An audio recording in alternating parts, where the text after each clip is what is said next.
C'est parti.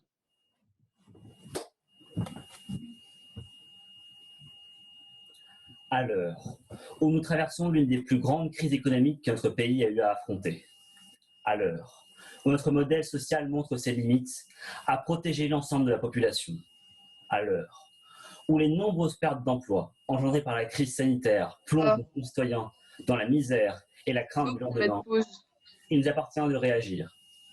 C'est pourquoi, conscient du problème et soucieux de mettre en place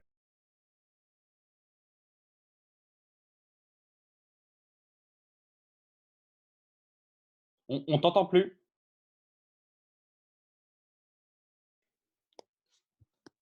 Je crois que tu as un petit bug de micro, excuse-moi. Mince, ça coupe complètement ou On t'a juste perdu 5 secondes, excuse-moi, tu peux reprendre. je range le... C'est pourquoi, conscient du problème et soucieux de mettre en place une assurance budgétaire pour chacun, ce gouvernement propose aujourd'hui à cette Assemblée d'instaurer, dans le cadre du projet de loi finance 2022, le revenu universel unique. Il s'agit de créer un revenu de base inconditionnel, cumulable avec un salaire et individuel pour tout Français disposant de ses droits civiques et résidant en France. À partir du 1er janvier 2022, chaque Français majeur touchera donc 500 € mensuellement. Ce montant est calculé de manière à remplacer un RSA vieillissant, obsolète et souffrant de nombreux défauts.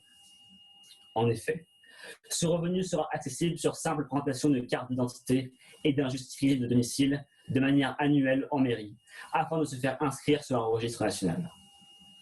Fini donc ces démarches interminables et honteuses qui s'imposaient pour les plus démunis, mais également la peur de prendre un emploi d'intérim et les trop perçus et les remboursements imposés dus au RSA. Les mineurs toucheront quant à eux, à leurs 15 ans, 60% de ces 500 €, soit 300 €, par l'intermédiaire de leurs parents, visant ainsi à remplacer les allocations familiales.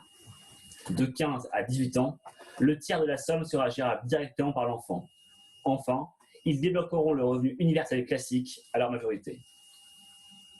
La suppression des allocations familiales, couplée à celle du RSA, permettra de réaliser de nombreuses économies de gestion, de distribution et de contrôle, afin de financer une partie de la réforme. Il est de notre devoir de créer cette assurance pour chaque citoyen, quelle que soit sa condition. Car sommes-nous réellement libres quand on est préoccupé par ce que l'on va mettre dans l'assiette de ses enfants le soir? L'est-on réellement quand on se bat pour survivre? Il ne s'agit pas de séparer intégralement le travail du revenu. Nous ne nous inscrivons pas dans cette idéologie égalitariste tendant vers le marxisme. Cela n'a pas de sens. En revanche, nous estimons qu'il est normal que l'homme puisse assurer sa dignité, sa subsistance, son être, quelle que soit l'épreuve qu'il affronte. La liberté est à ce prix. Nous savons évidemment que l'opposition va s'aligner sur le coût d'une telle réforme, visant à assurer la vie des plus démunis. M. Turca, ministre de l'économie, du budget et des comptes publics, nous expliquera cependant que bien l'aberration que la caricature de nos opposants, elle s'inscrit en réalité parfaitement dans le système économique actuel et ne pourra avoir que des effets positifs associés à une réforme fiscale. Il nous précisera que sera réalisé un emprunt initial de 200 milliards d'euros, selon l'estimation du Sénat, qui seront compensés via une importante réforme fiscale, afin que la dette ne soit jamais alourdie et que l'emprunt initial soit remboursé. Le travail demeure et demeurera la norme, comme vous le dira M. Savoya, ministre du Travail et des Affaires sociales. Ce soir, il nous appartient d'entrer dans l'histoire. Allons-nous plus longtemps, par idéologie infondée, rejeter un revenu universel, depuis longtemps conceptualisé et logique en termes économiques? Nous avons l'interdiction de demeurer parmi les ombres avec ceux qui prétendent que c'est impossible. Nous devons nous battre en pleine lumière pour offrir aux Français une protection sociale digne de ce nom. Je prends votre question. Considérez-vous que tous les Français seraient démunis face à la situation qu'ils vivent dans la vie? Madame, votre question n'a pas lieu d'être finalement. Il y a des Français démunis, il y a des Français aisés. Cela est bien normal. Mais dans la situation actuelle, nous voyons bien que de plus en plus de personnes se retrouvent dans une situation compliquée. Prenez cela en compte, s'il vous plaît, je vous en conjure. Il y a 75 ans, mais c'est notre système actuel. Il est venu le temps de réparer ces dysfonctionnements, car le vrai secours aux misérables, c'est l'abolition de la misère. Merci beaucoup. La parole est à présent à l'opposition. J'appelle donc le chef de l'opposition, Karima, ou la chef de l'opposition. Est-ce que tu es avec nous? Oui. Karima, la parole est à toi. Tel le poète Léon-Paul Fargue, les membres du gouvernement ont tant rêvé. Ils ont tant rêvé qu'ils ne sont plus d'ici. Première illusion, la définition même du cœur du débat d'aujourd'hui. En réalité, Monsieur le Premier ministre, le revenu universel, aussi appelé revenu de base ou allocation universelle, est une somme d'argent que chacun reçoit indépendamment de qui il est, sans aucune condition, notamment d'âge. Telle est la réelle définition du revenu universel unique, chers membres du gouvernement. Aspirez à présenter un projet de loi cohérent avec l'appellation que vous avez élue. Deuxième illusion, lorsque vous avez tenté de présenter la notion de revenu universel, vous avez, tel un publiciste malhonnête, délibérément omis d'en rappeler sa véritable naissance. La célèbre œuvre de Thomas More de 1516 intitulée, je vous le donne en 1000, Utopia. Ainsi, il semblerait à première vue que le gouvernement se veut auteur de contes de fées. Mais en réalité, il n'est que romancier d'horreur. En effet, le revenu universel n'est pas la solution aux problèmes que vous soulevez, chers membres du gouvernement. Selon la théorie macroéconomique, le revenu universel ne résout pas le chômage structurel et au contraire, il l'intensifie. Mais pire encore, selon une étude BVA pour le ministère des Affaires sociales et de la Santé, seulement 1 Français sur 5 est favorable à la mise en place d'un tel revenu. Ne vous méprenez pas, le gouvernement ne nous vend pas du rêve, mais bien un cauchemar. Chers membres du gouvernement, aujourd'hui nous ne nous sommes pas réunis autour d'un feu de camp. Nos concitoyens ne veulent pas entendre vos histoires d'épouvante. Chers membres du gouvernement, un projet de loi se doit d'être socialement désirable et économiquement rationnel. Monsieur Granat et Madame Kabouya vous montreront respectivement la signification de ces deux notions. Je prendrai votre question. Madame, en quoi la situation actuelle est-elle un conte de fées pour vous? Vous êtes vraiment marrant, Monsieur le Premier ministre. Justement, voilà la question que je vous pose. Vous croyez dans un conte de fées, mais en réalité, je vais vous montrer à quel point ce n'est pas un conte de fées. Donc arrêtez de nous mentir et arrêtez de romancer. Aujourd'hui, notre contre-projet s'inscrit dans la réalité de la situation de notre population. Savez-vous que 35% de personnes qui ont droit au revenu de solidarité active ne le demandent pas? Cette statistique relevée par la Caisse d'allocation familiale peint une évidence. Le système actuel de prestations sociales est si complexe que nos concitoyens faisant face à une situation précaire sont perdus et se retrouvent délaissés par notre gouvernement. Mais faire table rase, comme le propose Monsieur le Premier ministre, n'est cependant pas la solution. Ainsi, notre contre-projet a pour premier objectif de cibler les failles de notre système. Et oui, chers membres du gouvernement, avant de prétendre à proposer une solution à un problème, il s'agit d'abord de le comprendre. Nous connaissons une partie du problème, la précarité alimentaire. Selon l'entreprise Ipsos, durant cette crise sanitaire sans équivalent, 1 Français sur 7 saute des repas. Une personne sur 7? En 2020, c'est inadmissible. Afin de réaliser la première étape, nous utilisons un simulateur préexistant de prestations sociales. Il se trouve déjà sur le site gouvernemental www.mesdroitssociaux.gouv.fr. Vous comprenez donc que le socle de notre contre-projet est déjà une réalité. À partir de celui-ci, nous construirons un simple guichet unique pour toute demande de prestations sociales. Ainsi, nous économiserons des frais administratifs et simplifierons le système préexistant. Selon les résultats concrets de cette étude qui ne coûtera un centime ni aux contribuables, ni aux fonds publics, le gouvernement pourra prévoir une solution adaptée aux problèmes qui auraient été soulevés, soit pour valoriser une certaine prestation sociale, soit en créer une nouvelle. Il est bien temps que vous arrêtiez de mentir à nos concitoyens sur l'objectif et les conséquences de votre projet de loi. Vous ignorez leur volonté, vous abusez de leur patience. Votre projet de loi n'a ni pour but d'assister les Français en cette période difficile, ni de relancer l'économie. Donnez 500 € à tous les Français majeurs. Plutôt, pourquoi risquer le détournement de fonds publics lorsqu'on peut inconditionnellement bénéficier d'une prime mensuelle légale? Félicitations, vous êtes enfin parvenu à réaliser le rêve de Paul Jacobi. Vous n'êtes pas des agents du gouvernement français, vous êtes des escrocs. Je vous remercie. La parole revient de nouveau au gouvernement. J'appelle donc Guillaume Turcas, ministre. Guillaume, la parole est à toi.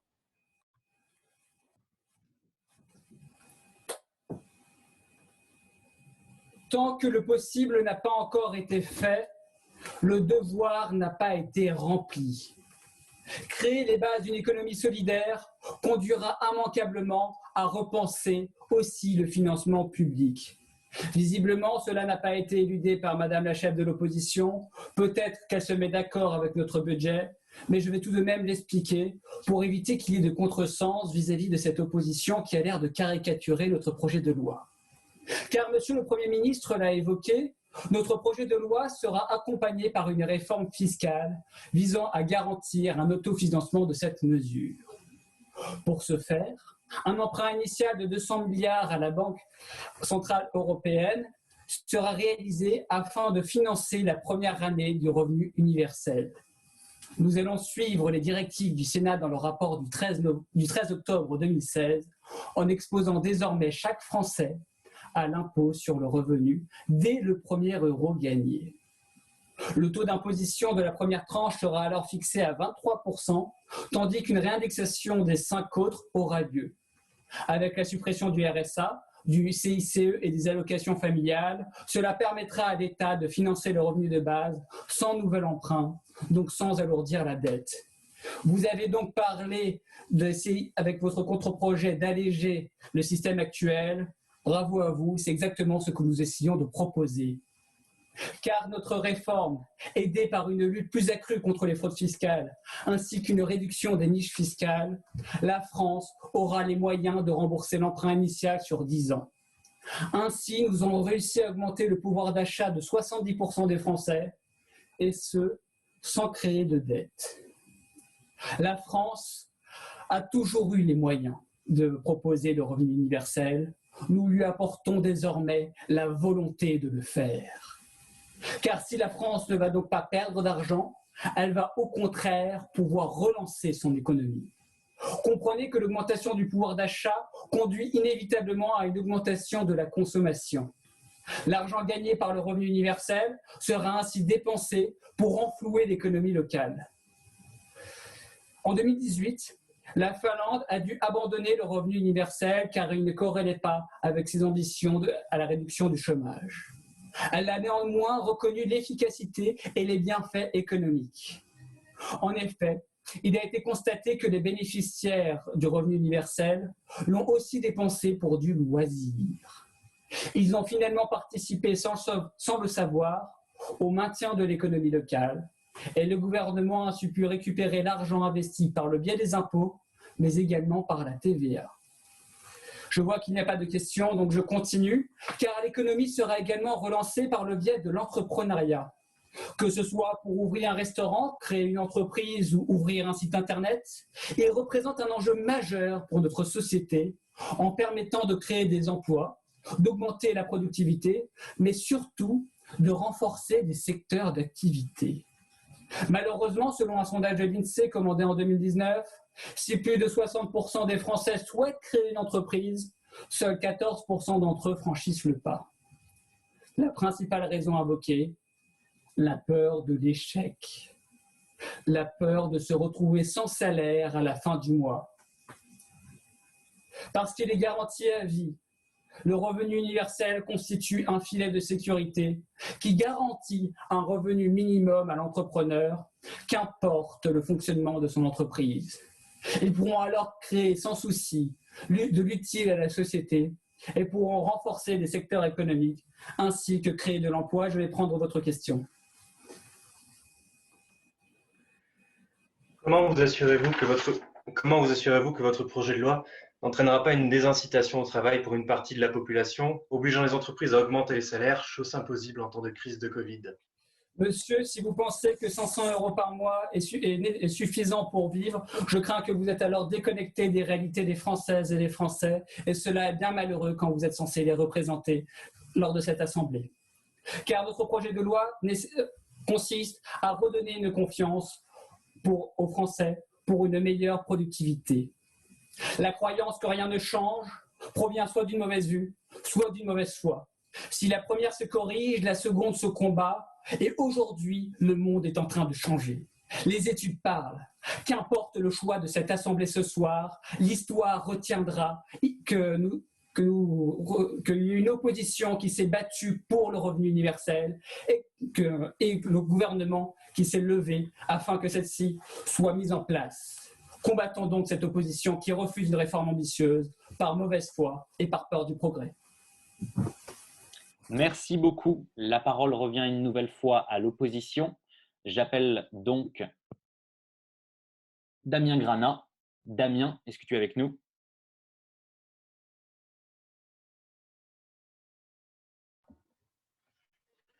Damien, la parole est à toi. Nous connaissons tous le dicton « Tout travail mérite salaire ». Mais étrangement, le gouvernement semble avoir oublié la première moitié de celui-ci, qui est pourtant un dicton assez court. En effet, malgré ses défenses, malgré les mots du chef du gouvernement disant qu'ils ne vont pas séparer le travail du revenu, c'est bien ce qu'ils font. Ils opèrent une rupture définitive entre la notion de travail et la notion de salaire. Et cette rupture est un changement de paradigme profond, peu importe le niveau ou le mode de financement de cette mesure. La valeur travail, elle n'est certes pas universelle, elle n'est pas constante dans toutes les sociétés humaines, mais elle est fondamentale ici et maintenant pour notre société française. Contrairement aux supposées études que mon prédécesseur vient de citer, eh bien, la majorité des Français reste opposée à cette idée de revenu universel. La société française est trop attachée à cette valeur qui est vecteur de liberté, d'émancipation et d'épanouissement par le travail via le revenu, via le fruit de notre labeur. Comme le disait Durkheim, c'est aussi un lien social qui fonde un système de droits et devoirs liant les individus de manière durable. Et ce lien social, les Français y sont plus qu'attachés. C'est ce lien social, cette solidarité qui a permis la redistribution au niveau national, une redistribution équitable qui prend à ceux qui ont le plus pour donner à ceux qui ont le plus besoin, une redistribution qui n'a rien à voir avec un revenu universel tel que proposé par le gouvernement. C'est le rôle des services publics d'être financés par tous et de s'adresser à chacun, mais les prestations sociales, elles, restent définitivement redistributives. Je vais prendre votre question. Monsieur, comment pouvez-vous affirmer qu'on s'accomplit par le travail quand celui-ci consiste à découper des filets de poulet la nuit?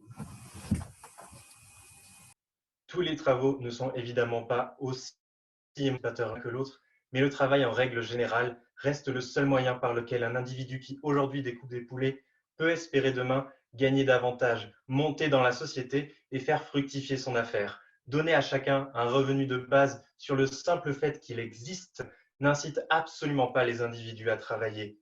Le projet que vous portez a un seul intérêt, c'est de nous faire comprendre justement l'importance de cette notion de travail, de cette valeur, de son lien avec le salaire.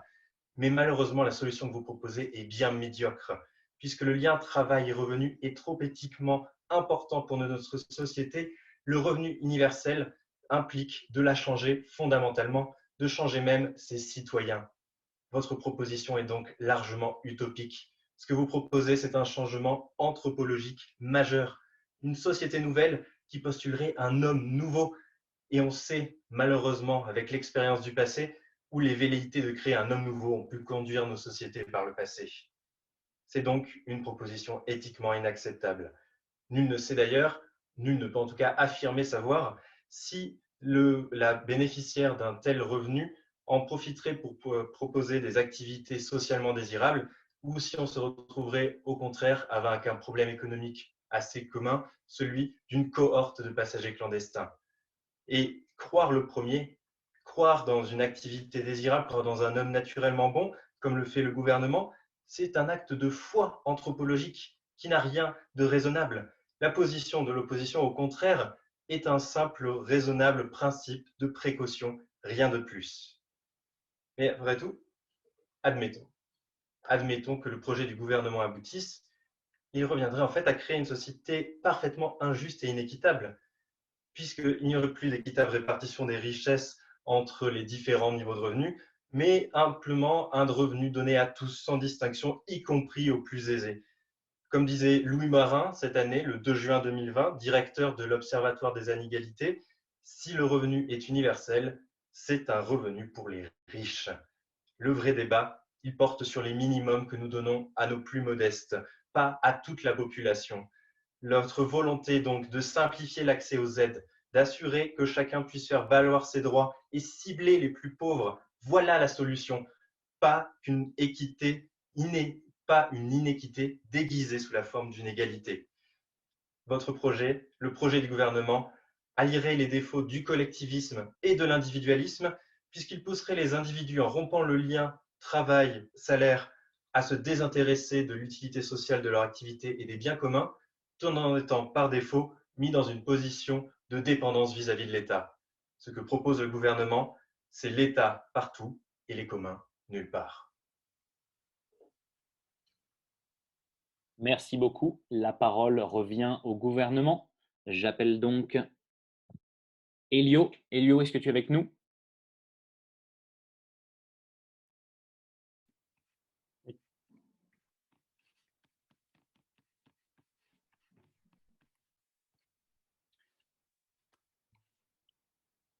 À l'instant où je vous parle, l'économie de la France vit l'une de ses pires périodes.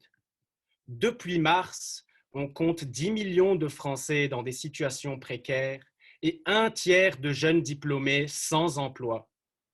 Si cette année nous a bien appris une chose, c'est que l'avenir est incertain et que nous devons dès lors miser sur la prévention afin de protéger les citoyens et leurs enfants. Monsieur Grana, vous dites que le travail est fondamental, certes, mais vous omettez de dire que si tout travail mérite salaire, cela ne veut en aucun cas dire que tout salaire mérite travail. Et notre but n'est certainement pas d'encourager à l'oisiveté, mais bien au contraire, d'encourager au travail.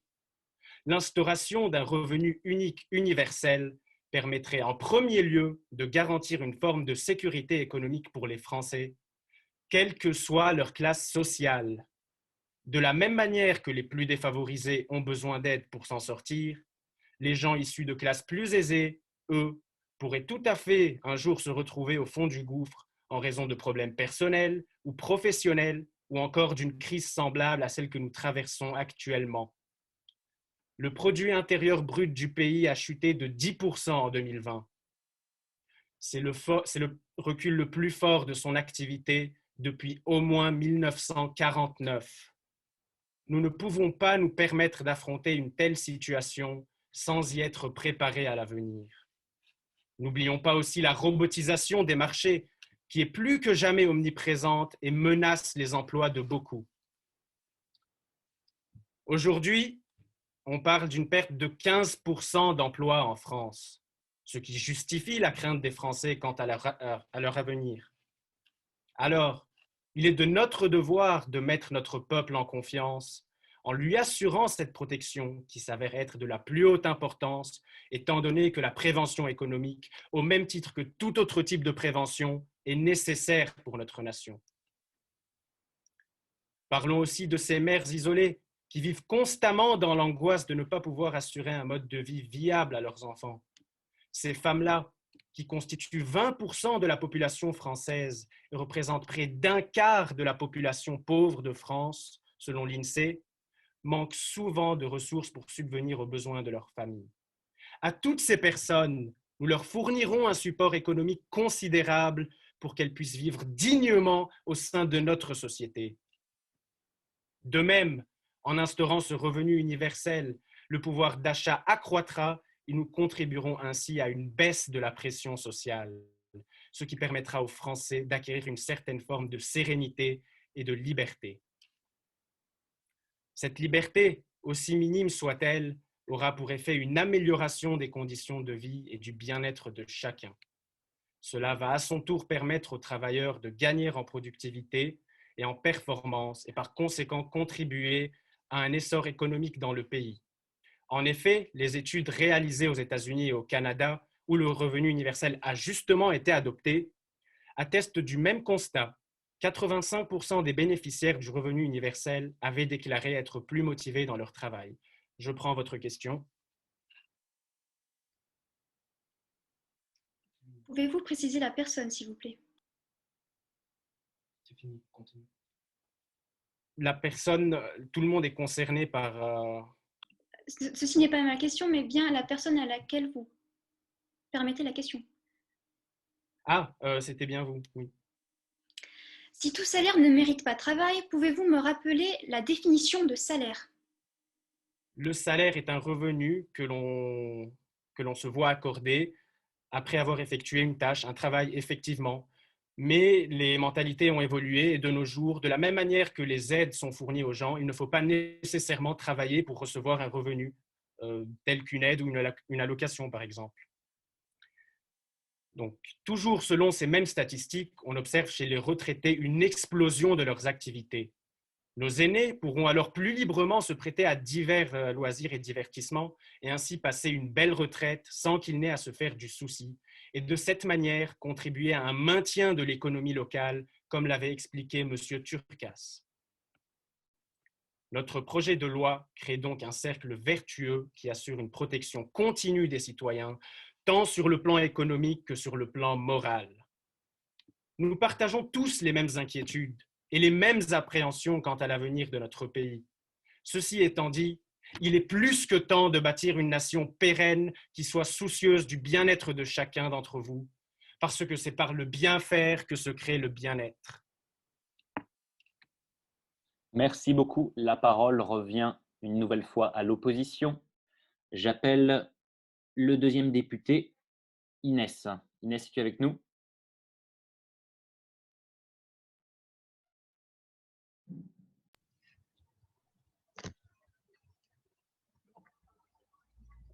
Inès? Si les questions posées par l'instauration d'un revenu universel unique sont nombreuses et demeurent insolubles, les conséquences économiques d'une telle mesure sont claires et prévisibles. Des effets nuisibles sur notre économie ou, au mieux, une inefficacité totale. Et cela pour plusieurs raisons. Puisque vous semblez raconter des histoires, laissez-nous vous raconter le quotidien des Français. D'abord, l'effet supposément positif du revenu universel sur le marché de l'emploi, et donc sur le chômage, n'est qu'un mirage, un mythe.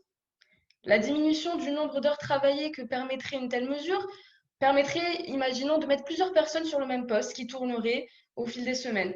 Néanmoins, mettre plusieurs personnes sur le même poste constitue un coût supplémentaire pour l'employeur.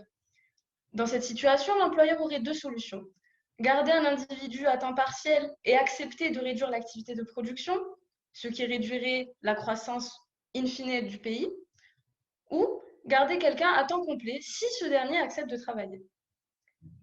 Or, comme vous l'avez cité tout à l'heure, Monsieur le Premier ministre, l'étude finlandaise qui a donné les conséquences du revenu universel a montré qu'en effet, il n'y avait que très peu, voire pas d'effet du revenu universel sur le chômage.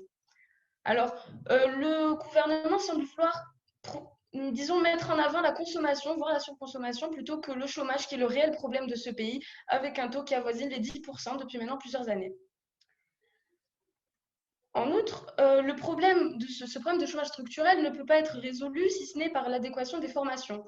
Et c'est pour cela que nous proposons, en plus du guichet unique, d'accompagner individuellement chaque Français et Française pour que chacun puisse s'épanouir dans son travail et trouver un travail. Ensuite, comment financer une telle utopie? Monsieur le Premier ministre parlait d'un emprunt à la BCE. Or, vous n'êtes pas sans savoir que les États ne peuvent pas emprunter à la BCE, mais les États empruntent sur les marchés financiers. Ils empruntent à des taux d'intérêt qui sont plus ou moins variables selon la confiance que les marchés ont dans les États. Comment voulez-vous convaincre des financiers d'une mesure que serait un revenu de 500 € pour tous les Français majeurs et mineurs ad vitam aeternam? Cela n'est évidemment pas envisageable puisque les taux d'intérêt seraient beaucoup trop élevés et in fine, cela n'entraînera qu'une hausse de la dette, et donc due à l'emprunt qu'on devra rembourser. Des chercheurs de l'ENSAE ont démontré que le coût estimé d'une telle mesure s'élèverait à 450 milliards d'euros pour un revenu universel qui avoisinerait les 560 euros, comme le RSA actuellement. Si on envisage de supprimer les minima sociaux, comme telle est la proposition du gouvernement, cela reviendrait à retrancher environ 30 milliards d'euros, ce que coûtent actuellement ces minima. Ainsi, un projet qui coûterait 420 milliards d'euros à l'État est tout bonnement impossible à financer, et encore moins dans ce contexte de crise sanitaire évidemment, mais surtout économique, avec une dette qui explose déjà avec les différentes mesures prises.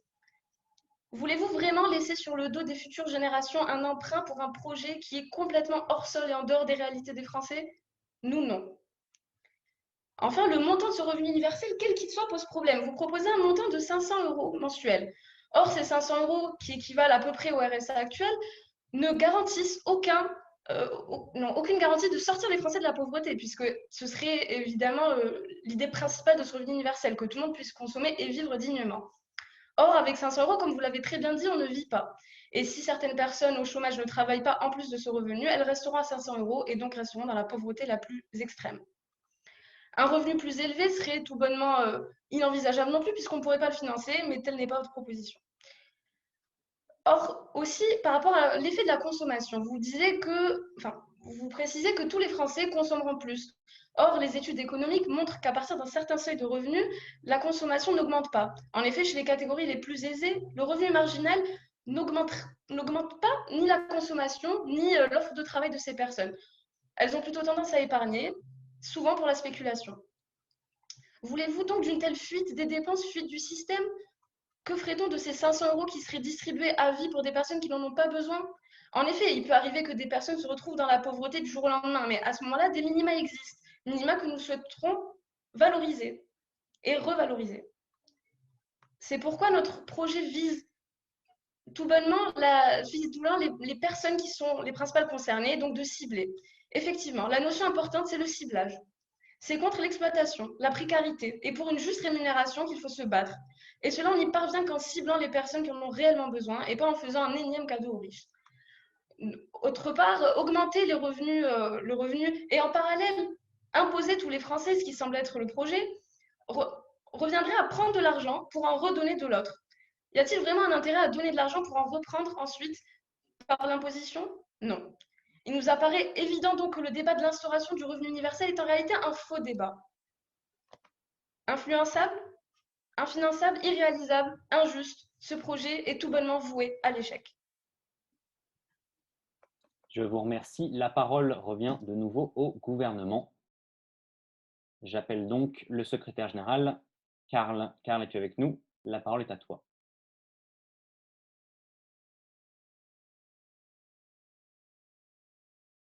Oui.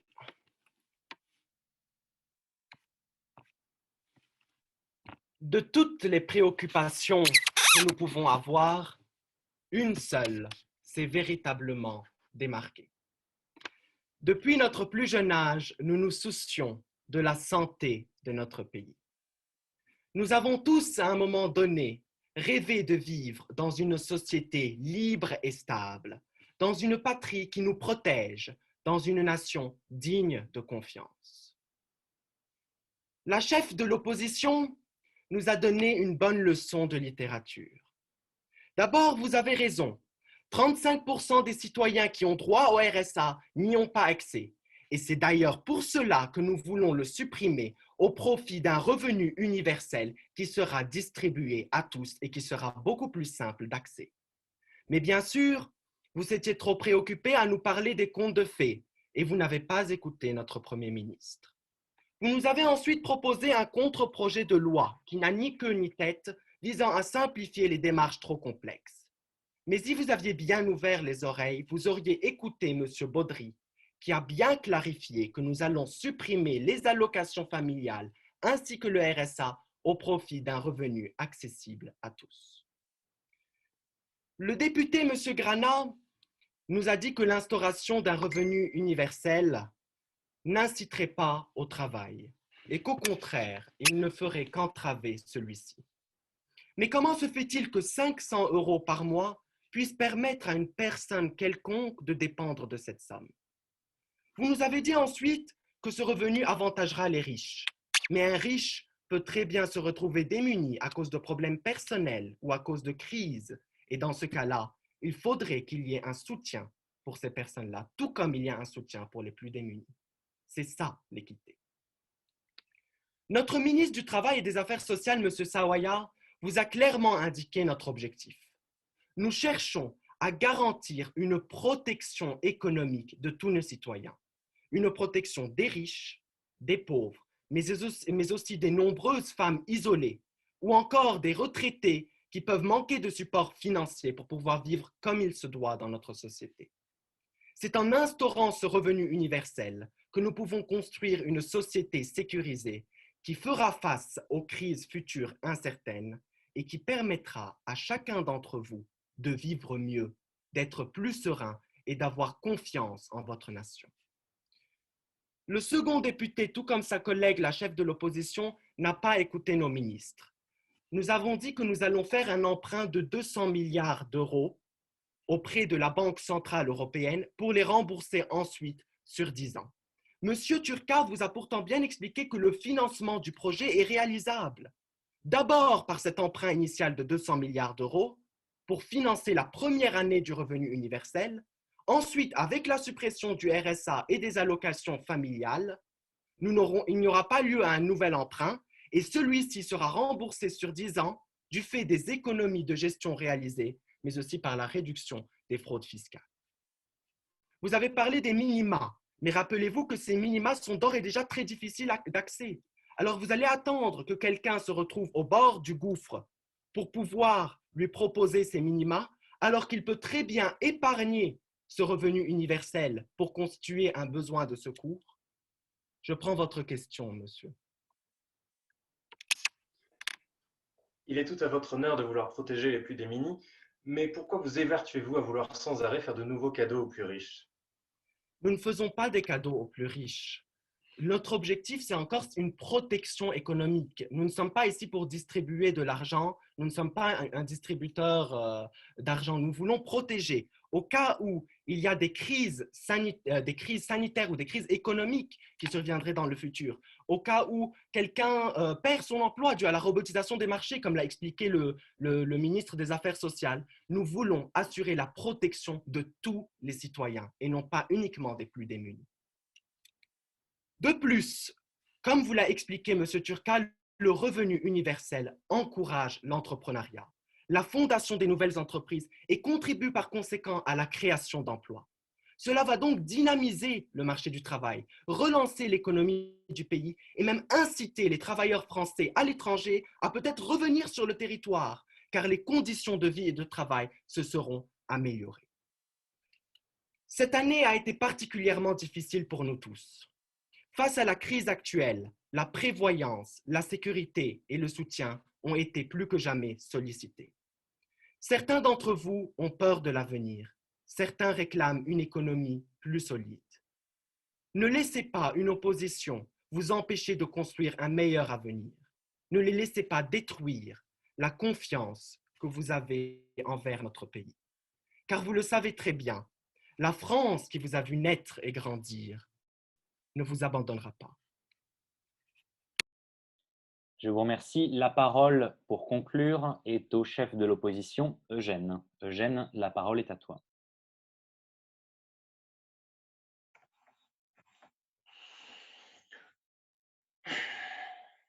Utopie. Oui, on parle bien d'utopie. Vous parlez d'objectifs sans cesse, d'objectifs d'aider le peuple. Mais l'objectif, oui, et certes, il est clair, le bien-être du peuple, on le veut, tous les deux, on le veut en tant que représentant du peuple français. Mais vous ratez votre cible. Monsieur, s'il vous plaît, écoutez-nous. On vous dit que vos mesures ne vont pas marcher et qu'elles vont nuire à ceux que vous défendez. Une utopie, mais pas seulement parce que c'était un préjugé, non, parce que à écouter vos arguments, on identifie une simplicité et un monde trompeur, quelque chose que vous avez bâti et manipulé pour adapter à votre projet. En effet, le monde n'est pas si simple. Nous sommes rattachés à la réalité en tant qu'opposition. Nous devons vous réveiller, c'est notre devoir. Vous parlez de Finlande, du Canada, des US. Mais en Finlande, ce n'était pas un revenu universel. Il y avait des conditions. Il fallait être chômeur. Les exemples que vous fournissez ne s'attachent pas à votre projet. Ceci était le cas avec le Canada et les US aussi. Qu'est-ce qui s'est passé au Canada et aux US? Ce n'était pas fixe. C'était des revenus sur le taxe, c'était des taxes sur le revenu négatif. Encore une fois, non adapté à votre projet. Vous sortez et vous faites ces sauts logiques sans expliquer réellement d'où vous tirez vos résultats. Vous dites que oui, l'objectif est la bonne, mais concrètement, la mise en place, elle est difficile. Le monde n'est pas noir ou blanc, le monde est gris. Il faut trouver de l'efficience en ce que vous dites. Vous parlez de simplicité. Nous aussi, on veut de la simplicité, d'où notre projet. Mais vous faites la simplicité au sacrifice du système même. En effet, on parle beaucoup d'économie aujourd'hui. Vous dites que la France va s'autofinancer. Tout ce que je vois, c'est une autodestruction. Vous prenez un emprunt et vous insistez à prendre cet emprunt au BCE, alors que ce n'est pas simplement possible. On ne peut pas prendre d'emprunt au BCE. Mais cet emprunt, bizarrement, il va régler tous les problèmes. Mais on a déjà un emprunt. En effet, l'emprunt, il était pour France, il était pour la France et pour l'Europe, avec un projet commun, France relance. Que faites-vous de ce projet?